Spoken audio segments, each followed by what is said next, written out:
Episode 4 Dzyan. Chapter 17 Akhetaten, Egypt. 17th year of the reign of Pharaoh Akhenaten, 1336 BC. The dice had been rolled. The days of Akhetaten, the most beautiful city in the world, were numbered, and with them those of the man that Rameses had once worshipped more than any other. His king, the son of the living God, the Aten, the light of the world, the man who had been the first to see the truth and recognize the Aten as the one true God, the man who had toppled the gods of an empire, closed the temples, had the name of Amun removed from the bas reliefs, and confiscated the riches of the priesthood, the man who had given the empire a new form of art, a new way of writing, the man who preached truth, love, and peace, but by doing so had brought suffering, terror, and chaos to his country, the man they now called a heretic.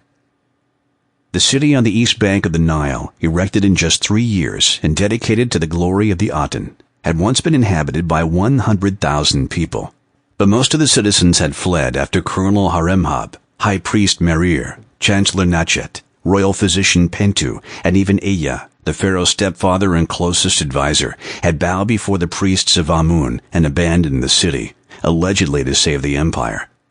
Nevertheless, Rameses had no doubt what their real motives were. Evil was moving up a gear.